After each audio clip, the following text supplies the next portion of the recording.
बिंदु आवेश के कारण विद्युत विभव। कोई बिंदु आवेश है ना, कितना विद्युत विभव पैदा करता है ये ज्ञात करेंगे। ये बच्चों इम्पोर्टेंट टॉपिक है, बोर्ड में आया हुआ है। हमने अभी विद्युत विभव की डेफिनेशन पढ़ी कि एक कूलाम के आवेश को अनंत से विद्युत क्षेत्र में स्थित किसी बिंदु तक लाओ तो विद्युत क्षेत्र के विरुद्ध जो कार्य करना पड़ेगा वो उस बिंदु पर किसके बराबर होगा? विद्युत विभव के बराबर होगा। देखो ये मैं क्या कर रहा हूं, ये मैंने यहां पर एक Q आवेश लिया है जो O बिंदु पर स्थित है। ये क्या है? A है जो अनंत पर स्थित है। अब मैं क्या करूंगा, यहां से एक कूलाम के आवेश को लाऊंगा। कहां तक? ये कोई P बिंदु ले लिया है।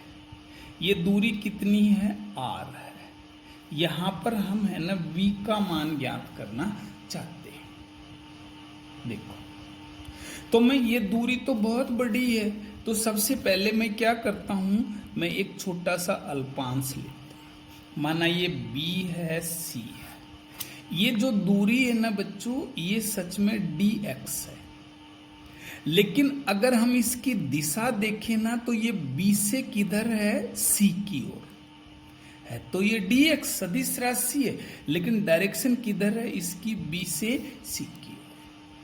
तो अब मैं क्या करूंगा, हमारे पास तो वही सूत्र है V बराबर W/Q0, और अगर Q0 बराबर 1 कर दोगे तो V बराबर W।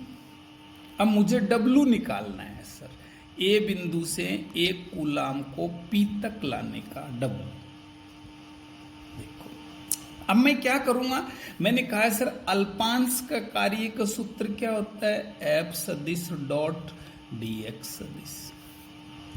अब हमें सच में F लाना पड़ेगा सर। F क्या है बच्चों? देखो यहां तक की दूरी को माना मैंने क्या मान लिया है? x। अगर आप एक सूत्र अपन जानते हैं E बराबर F सदिश अपॉन Q0, आप इसको 1 कर दोगे तो E बराबर F हो जाएगा। तो मैं इसको dW बराबर क्या लिख सकता हूं? E सदिश डॉट क्या है? dx सदिश। देखो सर अब E की डायरेक्शन यहां किधर है? E की डायरेक्शन देखो बाहर की ओर है, ये है E। पॉजिटिव से E की डायरेक्शन बाहर जाएगी। देखो और BC की डायरेक्शन क्या है? इसकी dx की डायरेक्शन B से C की ओर। तो यहां पर ये एक दूसरे के विपरीत है। देन मैं लिख सकता हूं E dx cos 180 degree. dW बराबर E dx, इसका मान -1 लिख दो। ये तो अल्पांश का कार्य है। अब मैं कहूंगा सर टोटल कार्य निकालेंगे तो टोटल कार्य के लिए क्या करना पड़ेगा? समाकल E dx, ये माइनस कहां से शुरू किया है? A बिंदु से, देन इन्फिनेटिव दूरी से कहां तक ला रहे हो? R तक। अब ये जो हमने किया है, अब इसमें हमें E चाहिए। E का मान कैसे ज्ञात करें? तो हम B बिंदु पर ही तो E है ये, तो B बिंदु पर E का सूत्र क्या होता है? E बराबर सूत्र होता है कि Q अपॉन दूरी का स्क्वायर। दूरी कितनी है? x square. तो W बराबर हो गया इन्फिनेटिव टू R के Q upon x square dx। देखो बेटा कांस्टेंट वैल्यू निकाल दो बाहर। तो कांस्टेंट वैल्यू कौन कौन सी निकल गई? देखो K निकल गया, Q निकल गया, माइनस इन्फिनेटिव टू R, ये x की घात -2 हो गई। ये क्या है? dx। एक माइनस पहले से भी चला आ रहा है, देखो ये माइनस पहले से चला आ रहा है। देन W बराबर देखो बच्चों के Q, समाकलन का सूत्र क्या होता है? x की घात n dx बराबर x की घात n+1 अपॉन n+1। तो x की घात -2 + 1 अपॉन -2 + 1, 0 से कहाँ तक है, इन्फिनिटी से कहाँ तक है, r तक। W बराबर, ये -1 पहले का भी चला रहा है, -kq, ये -1 लिख दूँ। देखो यहाँ x की घात -1 बचेगी बच्चों, इसको नीचे लाऊंगा तो ये क्या हो जाएगी, +x, इन्फिनिटी से कहाँ तक है, r तक। W बराबर देखो kq, माइनस माइनस कट गए। अब यहाँ एक बार x की जगह अपर लिमिट लिखोगे, -1 बार लोअर लिमिट, ये तो शून्य हो जाएगा। W बराबर हो गया kq/r। देन ये जो q आवेश है ना, अपने से r दूरी पर कितना विभव पैदा करेगा, kq/r। ये हमें दिख रहा है प्रोपोर्शनल 1/r। देखो kq को तो नियत मान सकते हैं, यहाँ k अगर निर्वात है, मोस्टली हम निर्वात के लिए करते हैं तो 1/4πε0। देखो बेटा यहाँ पर r है, यहाँ पर क्या है, ये w है, यही v है, यहाँ v है, तो r जैसे जैसे बढ़ेगा v का मान क्या होता जाएगा, घटता चला जाएगा। यानी सूत्र आ गया kq/r। विद्युत क्षेत्र की तीव्रता का क्या सूत्र होता है, kq/r²। अब हम आपको बताएंगे विद्युत द्विध्रुव के कारण विद्युत विभव। विद्युत द्विध्रुव के कारण विद्युत विभव कौन सी स्थिति में, r, स्थिति। ये भी राजस्थान बोर्ड में आया हुआ है 4 नंबर में। विद्युत द्विध्रुव के, पहले तो हम एक बिंदु के लिए, मतलब बिंदु आवेश के लिए विद्युत विभव निकाला था। अब ये 2 बिंदु आवेशों का जोड़ा है जिसको विद्युत द्विध्रुव कहते हैं, के कारण विद्युत विभव। वही हम निकालेंगे, पहले एक के कारण निकालेंगे, दोनों के कारण, दोनों को हम फिर जोड़ देंगे। दोनों को क्या कर देंगे बच्चों, जोड़ देंगे। देखो अब हम आपको बता रहे हैं, ये हमने कोई द्विध्रुव लिया है। देखो ये A है, ये B है, ये इसका केंद्र है O, ये दूरी कितनी है, 2a है, ये -q, ये +q, डायरेक्शन देखोगे तो इधर आएगी P की, ये इसका द्विध्रुव आघूर्ण। हम इससे कितनी दूरी पर निकालना चाहते हैं, r दूरी पर। कौन से बिंदु पर, P पर। इसमें अक्ष निरक्ष पे नहीं ले रहे, किसी भी अब स्वैच्छिक बिंदु ले लिया हमने जिसकी दूरी r है और ये P से कितना कोण बना रहा है, थीटा बना रहा है, यहां निकालेंगे। तो हम कहेंगे सर हमें इसके कारण निकालना पड़ेगा, फिर इसके कारण निकालना पड़ेगा, फिर हम दोनों का जोड़ देंगे। अब इसमें जोड़ने में भी कोई प्रॉब्लम नहीं है। क्यों नहीं है कि ये क्या है, ये तो अदिश राशि है, तो अदिश राशि में तो सीधा बीजगणितीय योग कर देंगे अपन। तो मैं सबसे पहले ये दूरी माना मैंने, r1 मान ली, ये दूरी मैंने r2 मान ली। अब मैं कहूंगा सर मैं सबसे पहले VA के कारण निकालूं, -q आवेश के कारण विभव VA बराबर k -q/r1। यहां बीजगणितीय योग में माइनस रहेगा तो माइनस, और प्लस है तो प्लस। अब किसके कारण, +q आवेश के कारण। VB बराबर क्या हो गया, kq/r2। अब जोड़ दो, द्विध्रुव के कारण। देखो बेटा V बराबर VA प्लस क्या है, VB। V बराबर, इसमें kq बाहर ले लूं क्या, तो -1/r1 1/r2। V बराबर देखो ये माइनस है यहाँ पर, kq लघुत्तम ले लूं r1 r2। तो ये देखो r1 तो यहाँ जाएगा, r1 यहाँ जाएगा, तो ये हो गया r1, और ये r2 यहाँ आएगा, r2। इसको कौन सी बोल दूं मैं, थर्ड। देखो अब मुझे r1 -r2 का मान चाहिए और r1 r2 का मान चाहिए।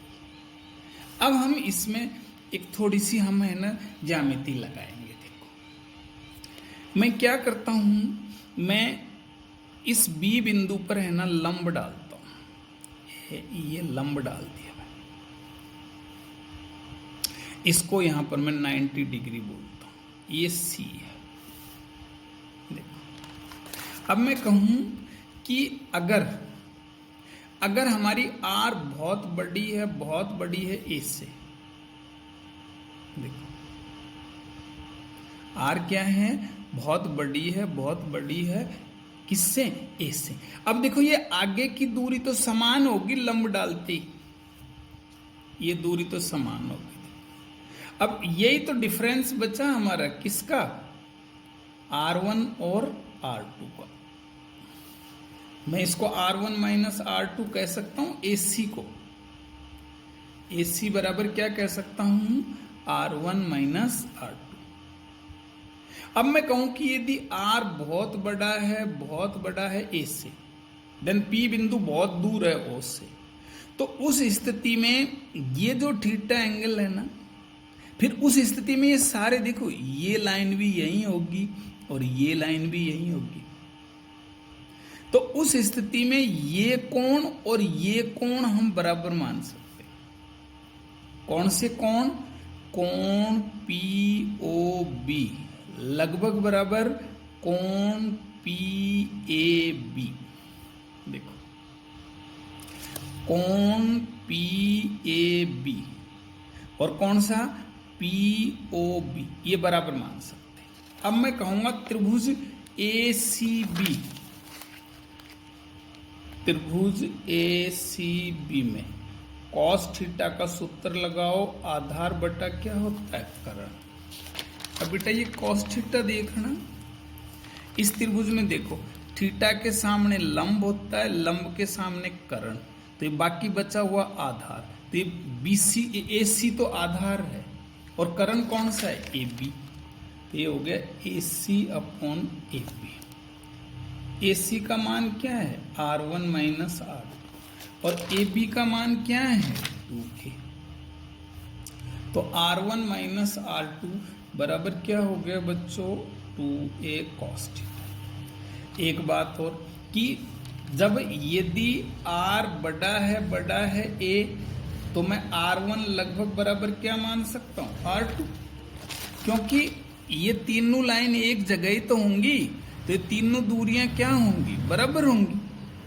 तो मैं कहूंगा देखो इसमें यह मान किस में रखने पर, 3 में रखने पर, यह मान 3 में रखने पर, ये समीकरण 3 दिख रही है आपको, ये देखो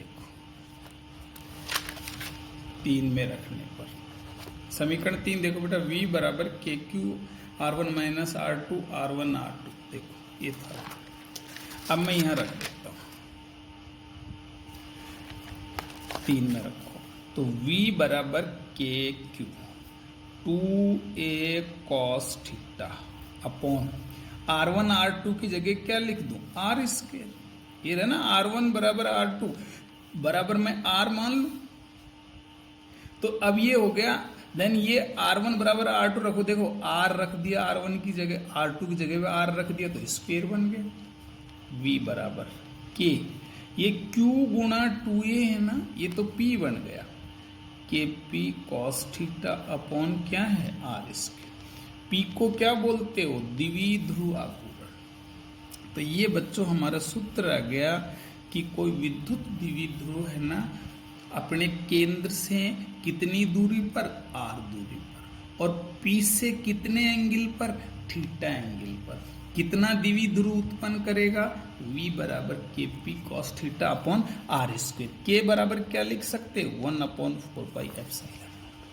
अब आप कहोगे सर अक्ष निरक्ष तो आपने सिखाया ही नहीं, ये तो आपने किसी बिंदु पे निकाला। मैं कहता हूं इसी से अपन अक्ष निरक्ष निकाल देंगे। माना P बिंदु कहां पर है, अक्ष पर, तो अक्ष पर तो थीटा कितना होगा, 0, क्योंकि ये अक्ष है देखो बेटा, और इसी पर P बिंदु रखा है, तो इसी में P है और यही P बिंदु है, तो एक ही तो रेखा में हो गई, तो थीटा बराबर क्या है 0 डिग्री। कॉस 0 डिग्री बराबर क्या है 1। v बराबर क्या हो गया kp/r²। दूसरा p बिंदु कहां पर है निरक्ष पर है। निरक्ष या क्या बोल सकते हो विषुवत अक्ष। तो विषुवत अक्ष कब होगा ये केंद्र बिंदु है तो ये इसके लंबवत रेखा होगी, यही तो विषुवत अक्ष होगा। अब इस पर होगा P बिंदु, तो कितने डिग्री का कोण बन गया 90 डिग्री। cos 90 थीटा बराबर बेटा 90 डिग्री, cos 90 बराबर 0। देन v बराबर आप यहाँ 0 लिख दो, kp ये तो 0 हो गया। देन v बराबर क्या हो गया 0। तो अब इसी सूत्र से हम निकाल सकते हैं। अगर हमसे अक्ष पूछे तो हम यहां तक तो यही निकाल देंगे, ये शर्त लगा देंगे। निरक्ष पूछे तो ये निकाल देंगे, शर्त लगा देंगे। अगर कुछ भी नहीं कहे तो यहां तक निकाल करके हम छोड़ देंगे, क्योंकि v बराबर क्या है 0 निरक्ष पर और अक्ष पर क्या है kp/r²।